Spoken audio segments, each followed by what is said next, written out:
तो जब आप 6 महीने बाद आप योग करेंगे तो चाय की ज़रूरत पड़ेगी नहीं। तो पाएंगे कि मैं कितना कि लोग योगा तो करना चाहते हैं पर योग के बारे में कोई बात नहीं करना। आ चुका है पेशेंस, जो शायद 80 से 90% लोग आज की तारीख में खो चुके हैं। योग पे, गूगल पे या अपनी सहेली के साथ जरूर डिस्कस करें। जब आप योग करेंगे तो चाय की ज़रूरत पड़ेगी नहीं, क्योंकि उसमें एक निकोटिन नाम का एक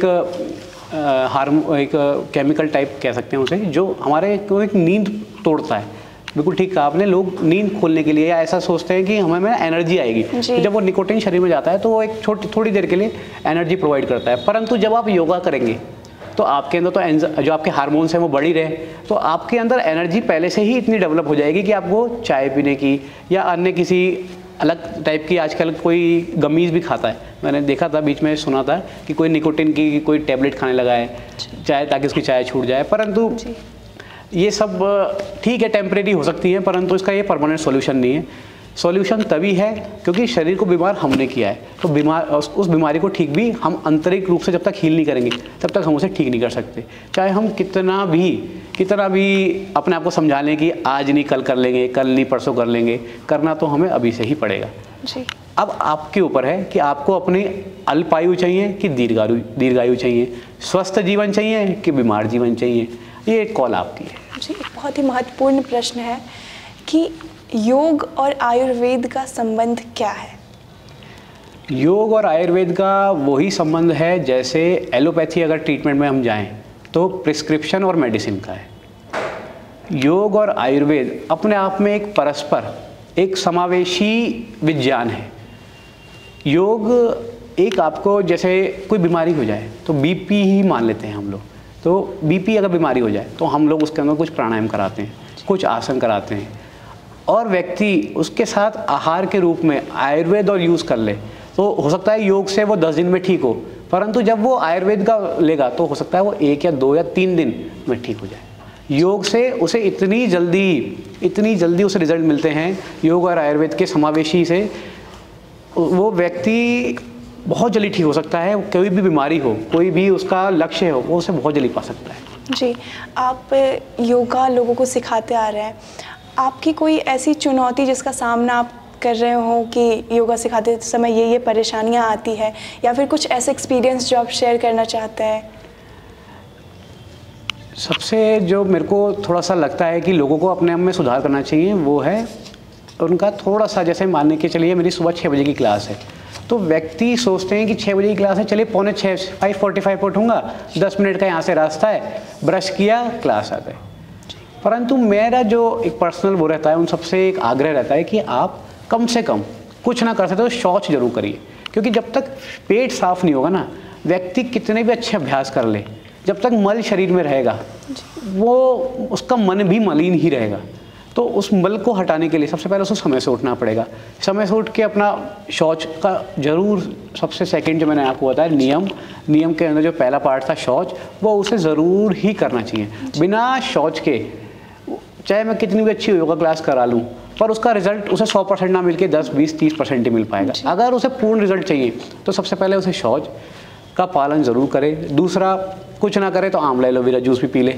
जाने के बाद थोड़ा सा आहार, सबसे बड़ी जो समस्या रहती है ना मेरे पास चुनौती, वो आहार की ही रहती है। थोड़ा सा लाइफस्टाइल ऐसा है, आजकल लोगों के साथ समस्या भी आ गई है कि हर घर के बाहर एक ऐसी दुकान खुल गई है बिल्कुल पास में ही कि उसकी सुगंध से ही उसका मन ऐसा करने लगता है कि चल आज खा लेते हैं, कल तो योगा क्लास जाएंगे ही, वहाँ जाके कैलोरीज बर्न कर लेंगे। तो वही फ़र्क आया था योग में और योगा में।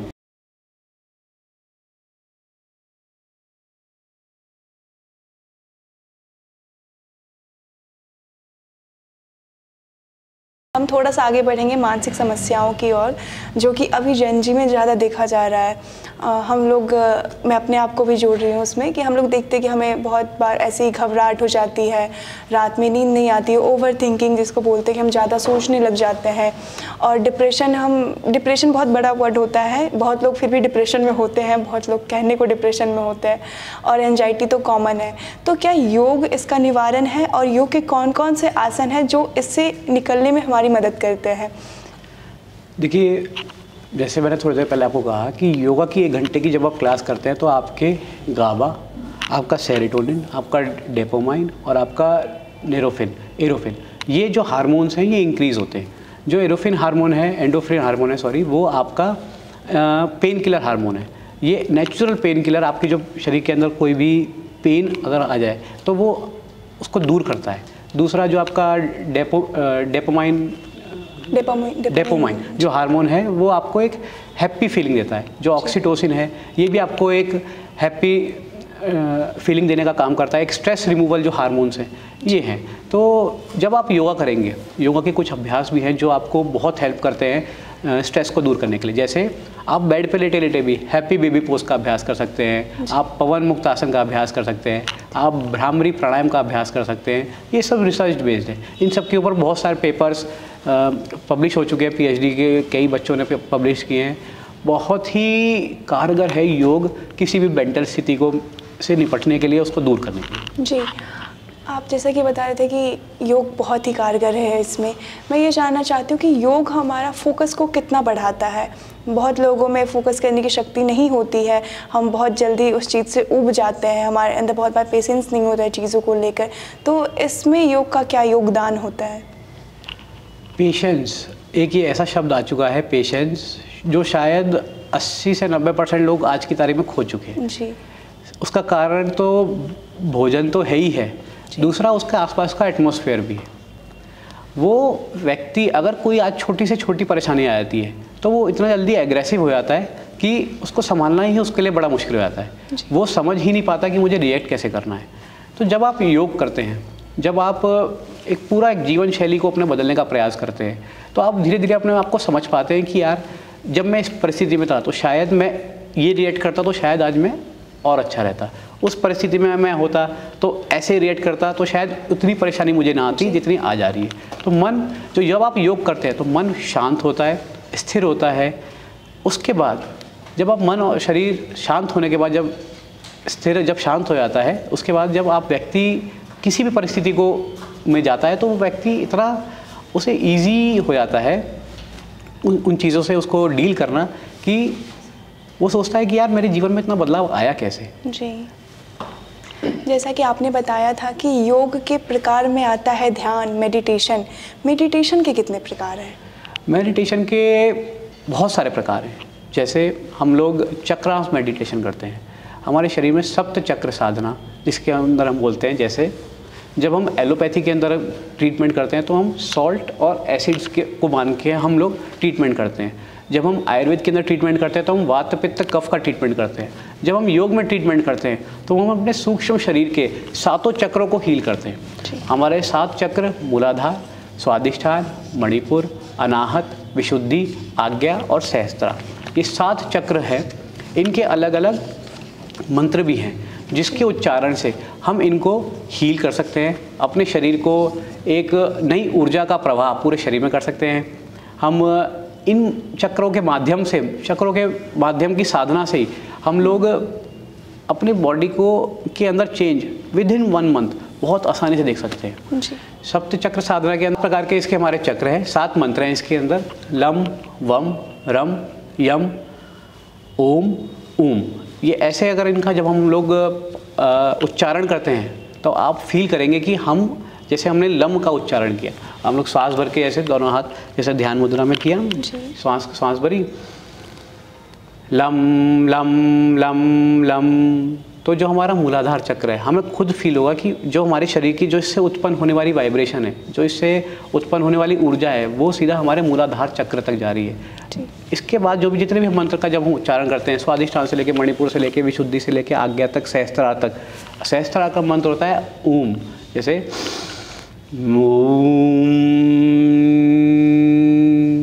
तो उसकी जो वाइब्रेशंस है वो हमारे पूरे सहस्त्रार तक फील होती है। तो जब हम लोग इस प्रकार की साधना में हम लोग जब आगे बढ़ते हैं तो हम फील करते हैं कि हमारा शरीर जो एक लो एनर्जी में था, धीरे धीरे धीरे धीरे धीरे इसके अंदर ऊर्जा का प्रवाह पूरे शरीर में हमारे एक बहुत अच्छी तरह से प्रवाहित होने लगता है। जी, योग का धार्मिक महत्व क्या है?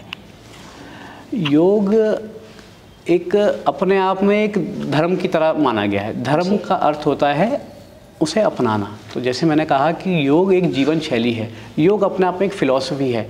तो योग व्यक्ति योगा फिलॉसफी को की तरह माना गया है। इसके अंदर मैंने आपको बताया था यम, नियम, आसन, प्राणायाम, प्रत्याहार, धारणा, ध्यान, समाधि।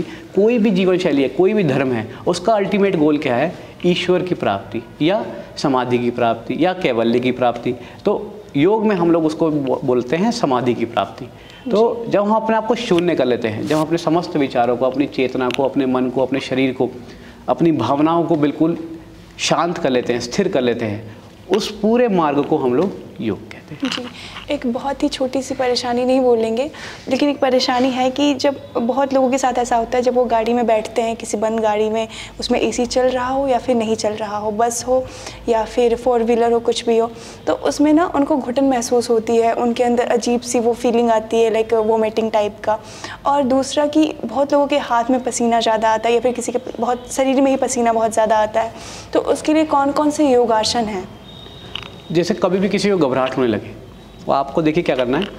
जैसे ये हाथ है आपका, लेफ़्ट ले चाहे राइट ले, आपकी 4 उंगली यहाँ से आपकी बाजू से नीचे देखें, जो एक कन्नी आपकी जो छोटी उंगली इसके बराबर में जो एक पॉइंट आएगा, इसको दबाना स्टार्ट करें। विद इन 30 सेकेंड्स आपको लगेगा कि आपको जो घबराहट थी वो आपकी सामान्य हो गई है, आपकी श्वास आपकी सामान्य हो गई है। दोबारा बताता हूँ, ये इसके नीचे जस्ट ऐसे दबाया, उसके बिल्कुल कन्नी उंगली के बराबर में आपको पॉइंट मिलेगा, उसको आप दबाएंगे, हल्का सा आपको पेन भी होगा।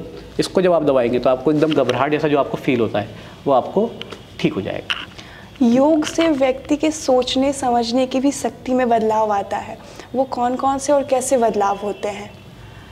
योग जब आप करने लगते हैं तो एक सकारात्मक ऊर्जा का प्रवाह पूरे शरीर में आने लगता है। योग अपने आप में एक जीवन शैली है, जैसे मैंने आपको बताया। तो जब आप योग करते हैं, सिर्फ आप योग नहीं कर रहे हैं, आप अपने पूरे जीवन को ही परिवर्तित कर रहे हैं। आज अपने बारे में आप लिख लीजिए कि आज मेरे साथ ये हुआ, आज मैंने आप ये खाया, मेरे ऋतु में मैं ये करता हूँ, मेरी जीवन शैली, मतलब अपने पूरे दिन का आप अपने जीवनचर्या लिख लीजिए। 6 महीने बाद जब आप प्रॉपर योगा क्लास अपने स्टार्ट कर दें, एक उसके अनुसार आप अपने कर्म करने लग जाएं, तब आप अपने 6 महीने बाद उस पुस्तक को उठाइएगा और पढ़ के देखिएगा। शायद आप अपने आप पे खुद हंसने लगेंगे कि यार मैं अपना जीवन कितना व्यर्थ कर चुका, कितना समय मैंने व्यर्थ कर दिया। तो जब आप 6 महीने बाद अपने आप में चेंजेस देखेंगे तो आप खुद पाएंगे कि मैं कितना सकारात्मक हो चुका हूँ। जो छोटी छोटी बातों में मैं उत्तेजित हो जाता था वो मैं बिल्कुल शांत हो चुका हूँ। मन जो मेरा छोटी छोटी बात में घबरा जाता था वो घबराहट खत्म हो गई है। एक फोकस्ड आदमी की तरह आप अपने लक्ष्य के प्रति आगे बढ़ चुके होंगे। बहुत ही ये ऐसी चीज़ें हैं जो शायद मैं अभी आपको बता रहा हूँ पर आप अनुभव ना कर पाएँ। पर अगर आप आज से संकल्प ले लें कि हाँ मुझे करना है, अपने बारे में आज लिख लें और फिर 6 महीने बाद इस चैट बॉक्स में जो हमारी ये पॉडकास्ट आएगा, जब नीचे इसके चैट बॉक्स में जब आप दोबारा लिखेंगे तो शायद आप भी समझ पाएंगे कि मैं किस अनुभव और किस चेतना, किस ऊर्जा के बारे में आपको समझाना चाह रहा था, जो आप 6 महीने बाद अपने आप में ट्रांसफॉर्म होता हुआ देख पाएंगे। बच्चों में एक बहुत ही असमंजस होता है अपने स्किन कलर को लेकर, या फिर कलर बहुत डल है, या फिर पिंपल्स निकल रहे हैं, या फिर वो बहुत ज़्यादा मोटे हैं, पतले हैं, वो बहुत ज़्यादा सोचते हैं, या फिर वो अपने आप में ही नेगेटिविटी ढूंढते रहते हैं। तो उनके लिए कौन कौन सा योगासन है जो उनको इन सब चीज़ों से मुक्त करेगा, जो वो अपने आप में एक बंधन बांध के रखते हैं कि मैं अच्छा नहीं दिखता हूँ, या फिर मेरे स्किन पे पिंपल आ रहे तो वो ठीक नहीं हो सकते हैं? तो क्या वो योग से ठीक हो सकते हैं? अगर हो सकते हैं तो कौन कौन से योगासन से हो सकते हैं? बिल्कुल, देखिए लगभग हर बीमारी का इलाज आप स्वयं ही ढूंढ सकते हैं, स्वयं से कर सकते हैं।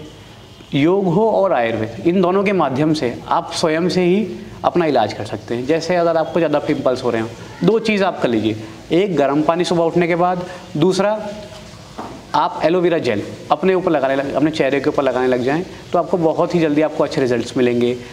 दूसरा, जैसे व्यक्ति बहुत जल्दी अगर मोटा हो रहा है तो सूर्य नमस्कार का अभ्यास करें, त्रिकोण आसन, हस्तोत्तान आसन, पादहस्तासन, कटी चक्रासन, बहुत सारे ऐसे आसन हैं जो बहुत ही सरल हैं।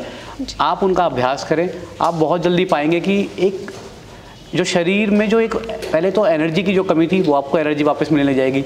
योग से सबसे पहले ना आपको एक स्टेमिना बिल्ड होता है। जब आप स्टेमिना बिल्ड होगा तो आपके इंचेस जाना स्टार्ट होते हैं। जैसे ही इंचेस जाते हैं फिर वेट लॉस होना स्टार्ट होता है।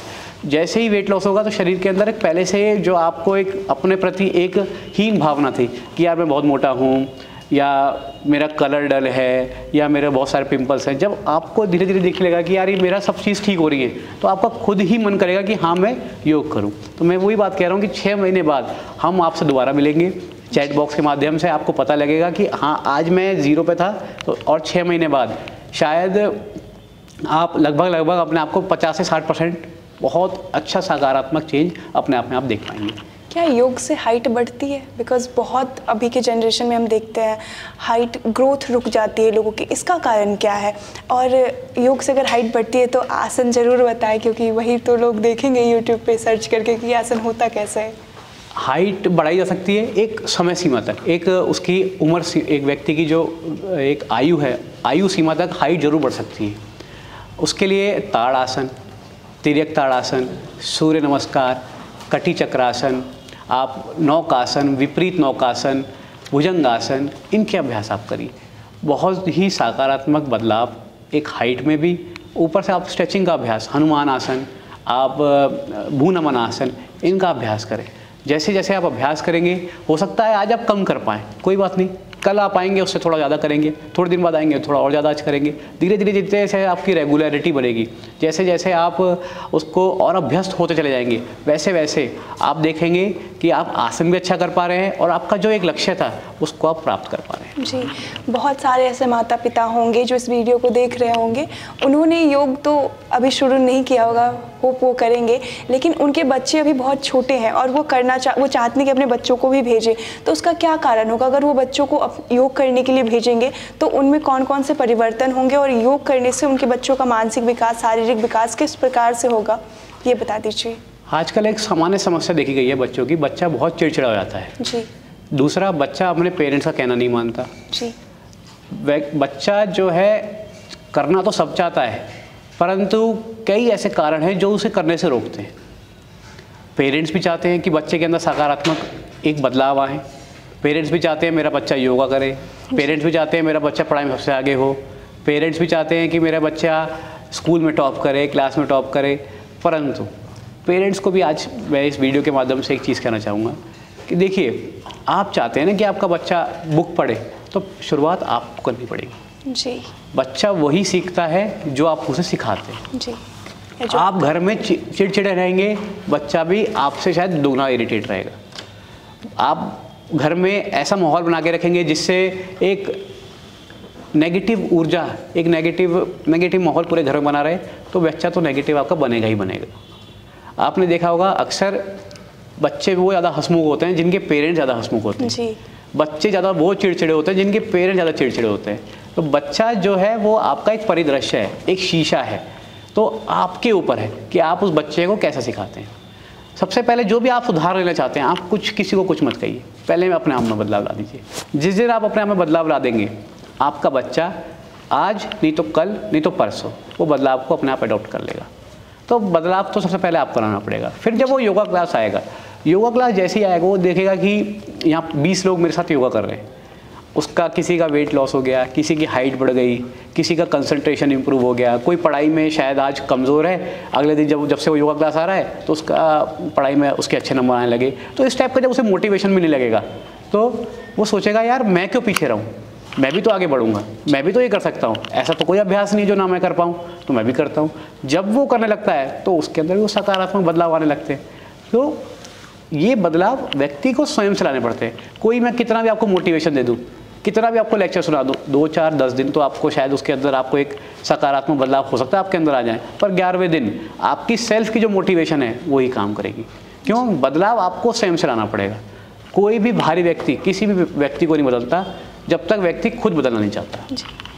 ऐसे कौन से आसन हैं जो अगर पेरेंट्स अपने बच्चों को करवाएं तो उनका जो याद करने का जो क्षमता होता है, जिससे कि वो चीज़ों को जो पढ़ रहे हैं, जो लिख रहे हैं, वो उसे जल्दी याद कर पाए और ज़्यादा लंबे समय तक याद रखें, तो उस आसन का नाम बता दीजिए। इसके अंदर सबसे ज़्यादा हेल्प करता है वो है त्राटक।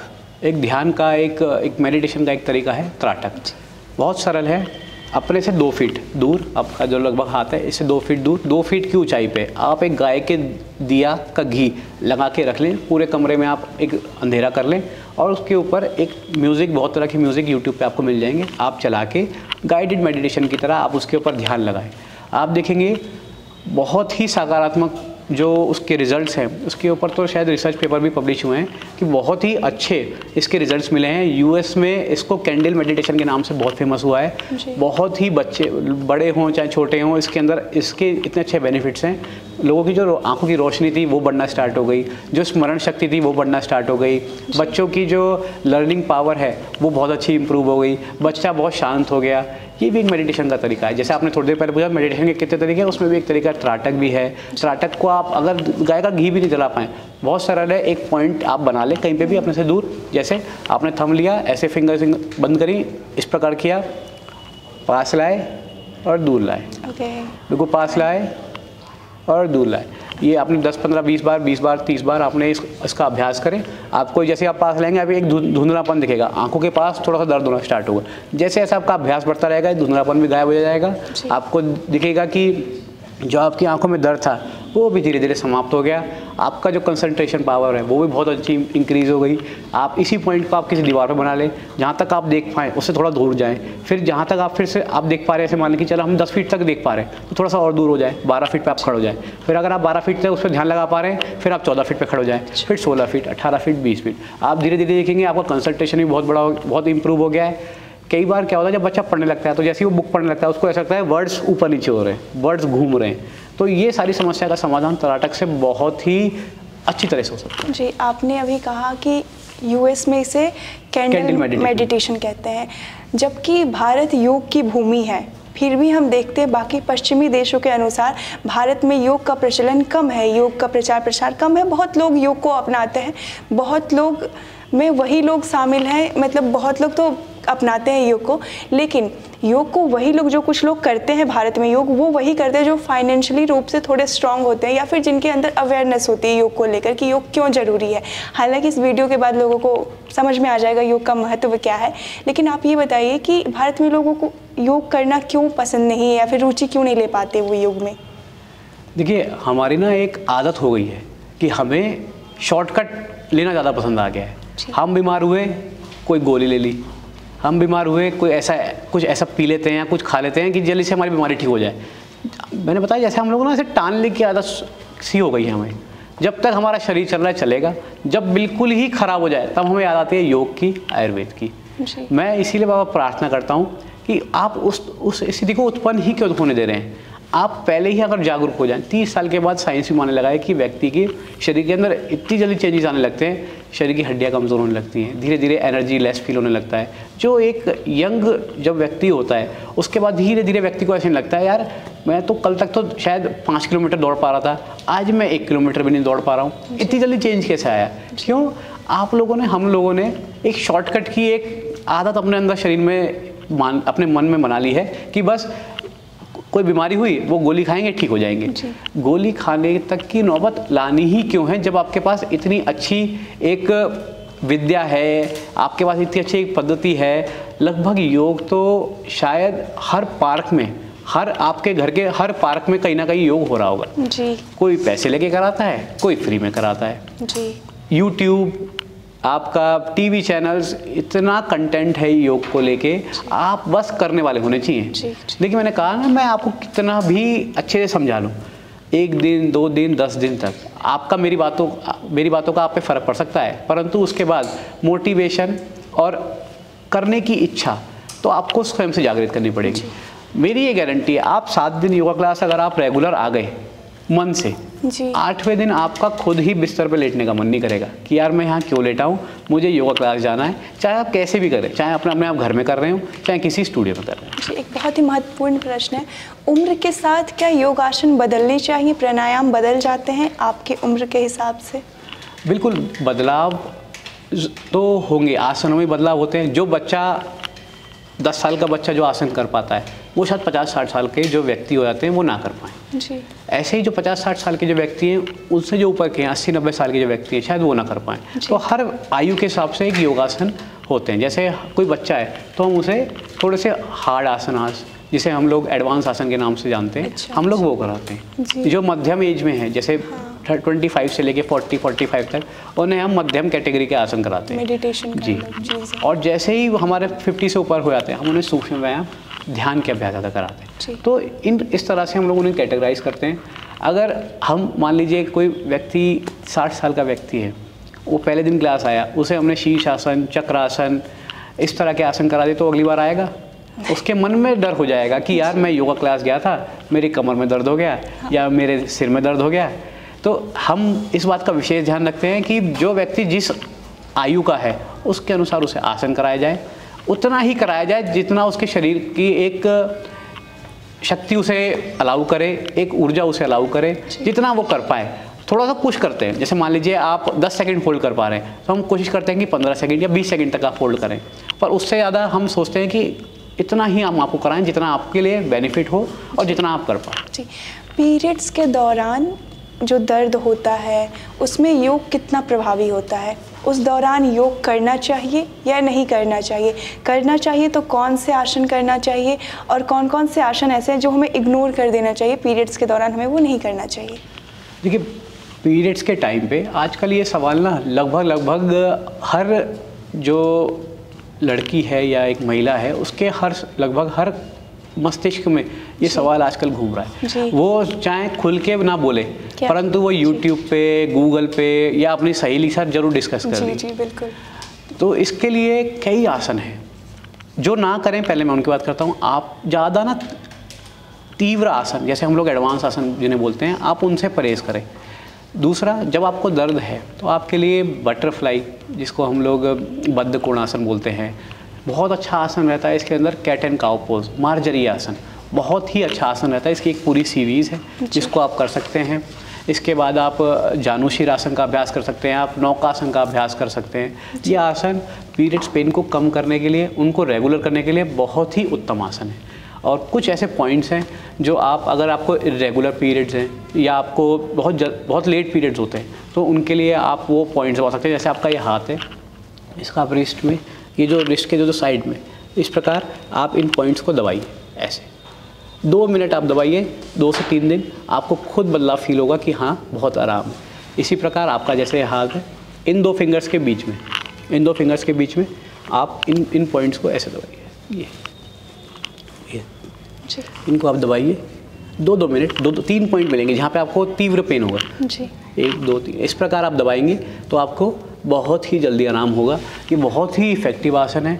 एक्यूप्रेशर, योग, आयुर्वेद, ये समावेशी एक विद्या है। इसको अगर आप साथ लेके चलेंगे तो मैं सोचता हूँ कि आपको जो रिज़ल्ट शायद हो सकता है 15 दिन में मिले। अगर आप ये तीनों साथ चलेंगे तो आपको 2 दिन, 3 दिन, मैक्सिमम हफ्ता भर में आपको ये इतने अच्छे रिजल्ट ला के देंगे कि आप सोचेंगे यार ये मैंने इतनी अच्छी चीज़ पहले क्यों नहीं करी। जी, बहुत लोगों के भी, और आपने जो भी बोला कि हर लड़की के मन में ये प्रश्न होता है, और ये प्रश्न मेरे खुद के भी थे, बहुत कॉमन प्रश्न भी है कि हम लोग किसी से पूछे या ना पूछे, यूट्यूब गूगल तो ज़रूर करते हैं इसको लेकर, जब पीरियड्स आता है तभी सही, लेकिन कि अभी हम क्या कर रहे हैं जो कि हमें इस दर्द से आराम मिल जाए, वैसा होता है। लेकिन बहुत लोगों के साथ होता है कि उनका पीरियड्स टाइम पे नहीं आता, पीरियड्स साइकिल सही होते नहीं हैं। बहुत लोगों के साथ PCOD की समस्याएँ होती है, तो इसमें योग का योगदान होता है इसे ठीक करने में। तो वो कौन कौन से आसन हैं जिससे ये ठीक हो सकते हैं? PCOD के लिए बहुत अच्छा आसन है सूर्य नमस्कार, नौकासन, मार्जरी आसन, आप भुजंगासन का अभ्यास कर सकते हैं, बहुत ही उत्तम आसन है। आप जानुशीर आसन का अभ्यास कर सकते हैं। आप आयुर्वेद में अगर आप जाना चाहें तो आप इसमें आप शतावरी का सेवन दूध के साथ बहुत ही लाभकारी है, बहुत ही लाभकारी। शतावरी का सेवन आप करें। कुछ चीज़ों का, जैसे हम लोग बार बार बात करते करते कह रहे हैं कि देखिए मैं आपको कितनी भी सीरीज़ आसनास बता दूं, परंतु एक बार ना आप अपने योगा टीचर से, अपने आचार्य से ज़रूर मिलें जी। क्यों? क्योंकि हर व्यक्ति की ना बॉडी अलग होती है। जैसे हो सकता है मेरा जो बुखार है वो 1 दिन में ही दवाई खा के ठीक हो जाए, परंतु हो सकता है किसी और का बुखार है वो 7 दिन या 10 दिन लेता हो वही दवाई खा के।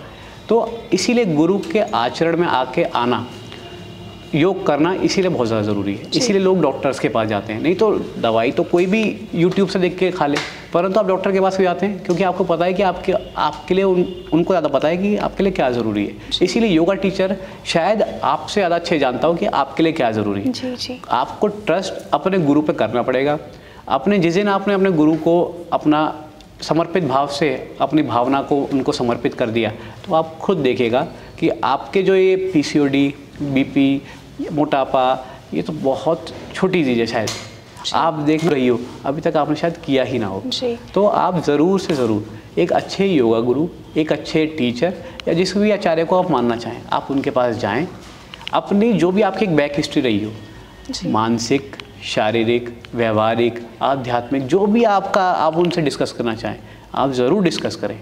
जैसे आप डिस्कस करेंगे, वो आपको एक रोड मैप बना के देंगे कि हाँ, हमें किस रोड मैप पे आगे बढ़ना है। जैसे जैसे आप आगे बढ़ेंगे, आप देखेंगे एक ऐसी यात्रा पे आप आगे बढ़ेंगे जिसका अंत बहुत ही सुखद, बहुत ही अच्छा और आपके लिए एक पूर्ण अंत होगा। जी, आप योगा सिखा रहे हैं इतने समय से और आपने बहुत अच्छा बताया अभी हमें कि पीरियड्स में हमें क्या क्या कौन कौन से आसन करने चाहिए। कुछ दवाइयाँ भी बहुत लोग लेते हैं जिनको इतना ज़्यादा दर्द होता है कि वो नहीं सहन कर पाते हैं, दवाइयाँ भी लेते हैं। तो आयुर्वेद की कोई ऐसी दवाइयाँ जो आप जानते हो, या फिर अगर आपके जीवन काल में आपकी कभी तबीयत ख़राब हो जाती है तो योग के अलावा जिस चीज़ का आप सेवन करते हैं, जो दवाई, वो आप कौन सी दवाइयाँ यूज़ करते हैं और आयुर्वेद की होती है या फिर आप अंग्रेजी दवाई लेते हैं, क्या होता है वो थोड़ा बता दीजिए। आयुर्वेद में आपका एलोवेरा आंवला जूस बहुत ही अच्छा है। आप सुबह खाली पेट आंवला एलोवेरा जूस का सेवन करें। ऋतु के अनुसार एक बार आप थोड़ा सा उसको अपने आचार्य से ज़रूर पूछें।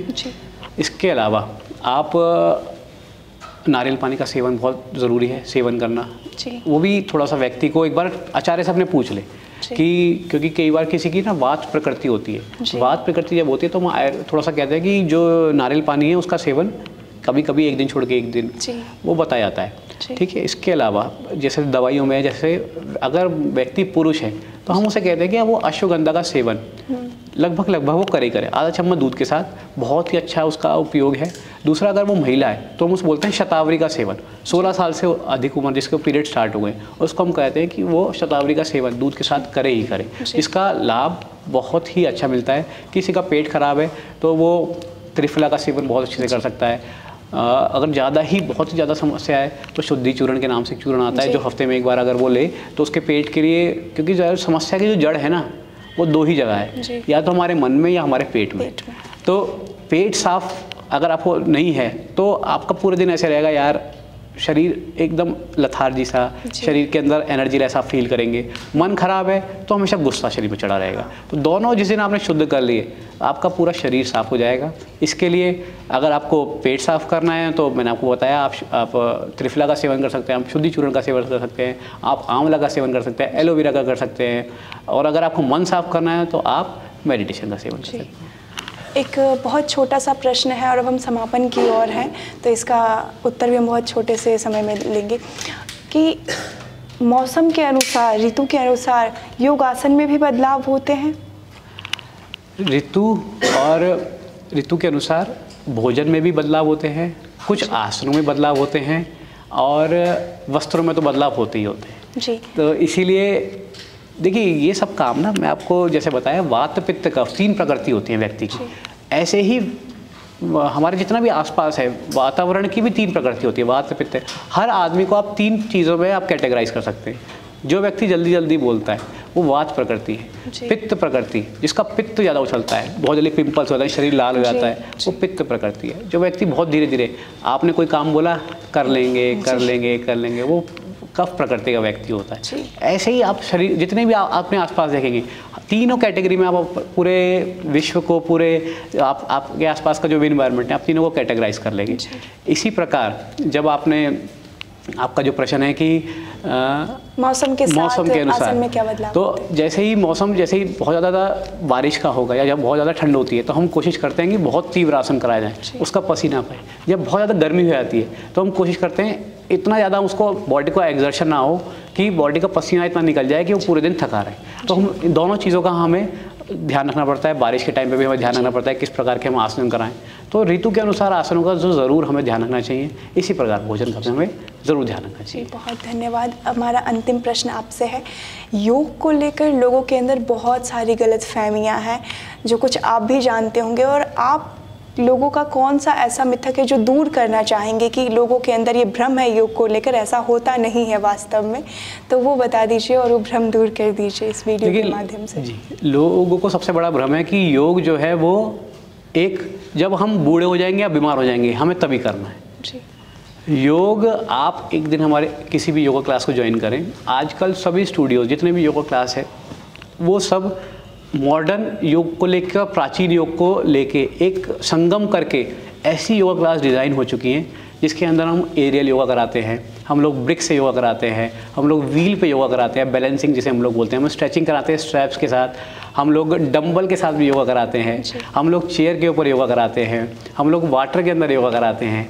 इतने प्रकार के योगा अभ्यास हो चुके हैं कि इतनी ज़्यादा कैटेगराइज है कि एक दिन आप आ जाइए, अगले दिन आपकी खुद की इच्छा होगी कल क्या होगा, परसों क्या होगा। तो ये तो अपने एक मस्तिष्क से व्यक्ति को निकाल देना चाहिए कि ये यंगस्टर्स के लिए नहीं है। यंगस्टर्स जिस दिन योग में आ गए, योग लगभग हर घर में अपने आप पहुंच जाएगा।